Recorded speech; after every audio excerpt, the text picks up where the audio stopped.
चुड़ैल पार्ट 1।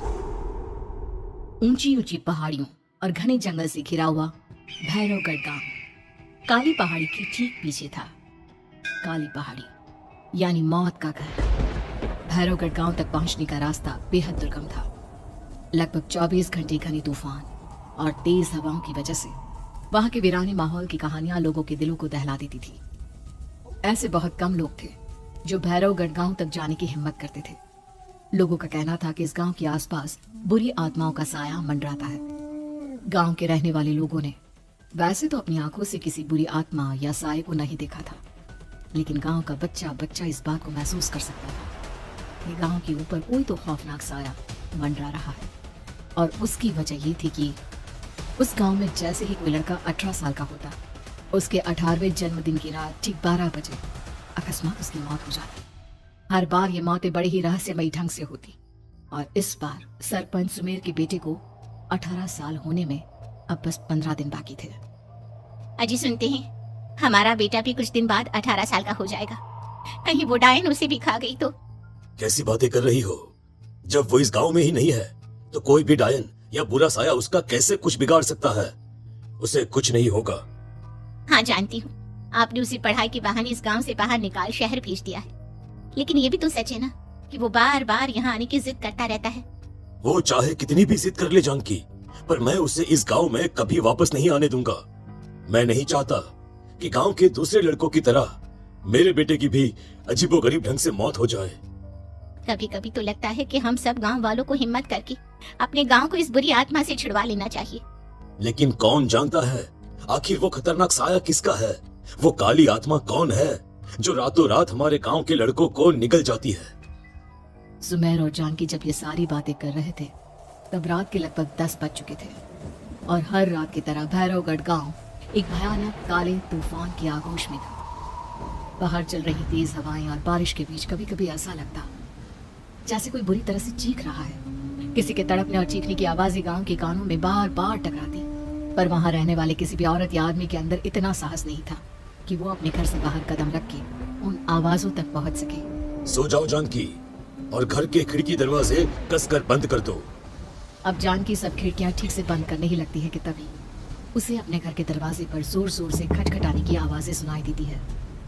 इन आवाजों को सुनकर जानकी और सुमेर के चेहरे डर से पीले और हाथ पैर ठंडे पड़ जाते हैं। जानकी, जानकी, इतनी रात कौन होगा?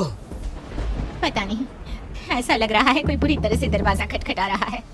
अरे हाँ, पर किसी की आवाज भी तो नहीं आ रही। क्या करूं? दरवाजा खोल लूं या नहीं? कहीं ऐसा ना हो कि किसी को हमारी मदद की जरूरत हो। लड़खड़ाते कदमों से सुमेर दरवाजे के करीब जाता है और अपने कान को दरवाजे पर रख धीरे से आवाज देते हुए पूछता है, कौन है? कौन है वहाँ? तभी एक बेहद डराने वाली आवाज उसके कानों से टकराती है।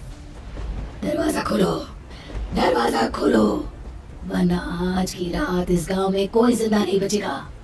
मैं जानती हूँ तुम्हारा बेटा 18 साल का होने वाला है। अगर उसकी जान की जरा भी परवाह है तो दरवाजा खोल दो।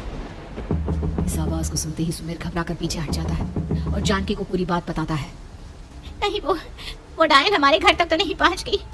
अब हम क्या करेंगे? मुझे दरवाजा खोलना ही होगा जानकी। मेरे पास अब कोई रास्ता नहीं है। इतना कहकर सुमेर डर से अपनी दोनों आंखें कसकर बंद करता है और कांपते हाथों के साथ झटके से दरवाजा खोल देता है। तभी किसी के जोर से हंसने की आवाज सुमेर और जानकी को सुनाई देती है।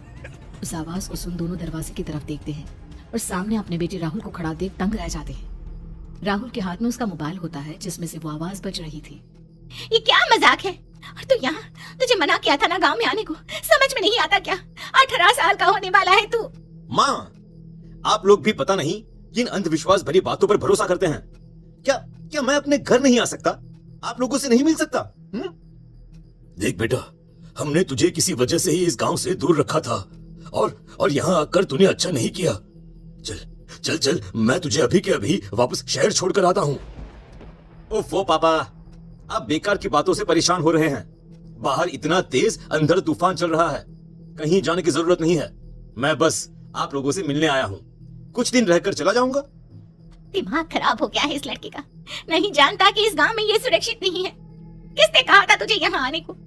ये आवाजें सुन, बाहर से जो आवाजें आ रही है तुझे सुनाई नहीं देती क्या? अरे माँ, जब जोर से तूफान चलता है, तेज हवाएं चलती हैं, तो इसी तरह की आवाजें आती हैं। ये बहुत नॉर्मल है माँ। नॉर्मल होगी तेरे लिए बेटा। 4 दिन शहर में पढ़कर आया है तो अपने माँ बाप की बात नहीं मान सकता। माँ मुझे भी बहुत जोरों से भूख लगी है। पहले कुछ खिला दो, और रात भी बहुत हो गई है। हम इस बारे में कल बात करते हैं, ठीक है? राहुल के वापस आ जाने से जानकी और सुमेर की आंखों की नींद उड़ गई थी। खाना खाने के बाद राहुल तो अपने बिस्तर पर जाकर सो गया, लेकिन जानकी और सुमेर पूरी रात उसके कमरे के बाहर पहरेदारी करते रहे। उन्हें पल पल इसी बात का डर था कि कहीं उनके बेटे को कुछ हो ना जाए। रात बीतती है, सुबह का सूरज निकलता है। अब जैसे ही वो राहुल को नींद से जागते देखते हैं तो उन दोनों के दिल को सुकून मिलता है। अरे माँ, पापा, आप अभी तक यहीं बैठे हैं? क्या पूरी रात सोए नहीं? जिनकी जवान बेटी की जान को खतरा हो, उन माँ बाप को नींद नहीं आती बेटा। बेटा, अब तू वापस शहर चला जा। देखो माँ, मैं किसी जरूरी काम से इस गांव में आया हूँ, और वो काम पूरा होने के बाद मैं खुद यहाँ से चला जाऊंगा। काम? गांव में तेरा क्या काम है? पापा, मैं बचपन से ही इस गांव के बारे में बेहद डरावने किस्से सुनते आया हूँ, इसीलिए अब मैं उन्हीं किस्सों के ऊपर डॉक्यूमेंट्री फिल्म बनाऊंगा। रिसर्च करना चाहता हूँ कि आखिर सच्चाई है क्या। हे भगवान, लो जी, सुन लिया, और भेजो इसे पढ़ने के लिए शहर। मैंने आपसे पहले ही कहा था, मेरी बहन के पास दूसरे गांव भेज दो। ना ये शहर जाता और ना उल जुलूल की बात इसके दिमाग में आती। जानकी और सुमेर राहुल को समझाने की बहुत कोशिश करते हैं, पर वो किसी की बात नहीं सुनता और अपना कैमरा लेकर गांव के पास वाली काली पहाड़ी की तरफ निकल जाता है। अब राहुल जैसे ही काली पहाड़ी पर पहुंचता है, उसकी नजर पहाड़ी के ठीक बीचों बीच बनी एक पुरानी झोपड़ी पर पड़ती है। यहाँ भी कोई रहता है क्या? ये इंटरेस्टिंग होगा। राहुल की आवाज पहाड़ों से टकराकर उसके कानों में सुनाई दे रही थी। उसने चारों तरफ का नजारा देखकर वहां की तस्वीरें अपने कैमरे में उतारना शुरू कर दिया। तभी अचानक राहुल ने अपने कैमरे में खींची हुई तस्वीर को जूम करके देखा, और उसमें उसे जो नजर आया वो देखकर राहुल के होश उड़ गए। क्या सचमुच उस गांव के ऊपर किसी बुरी आत्मा का साया था? क्या राहुल की जान बच पाएगी? क्या देखा था राहुल ने उस फोटो में जिसे देखकर वो दंग रह गया? इन सवालों के जवाब जानने के लिए देखिए इस कहानी का अगला भाग।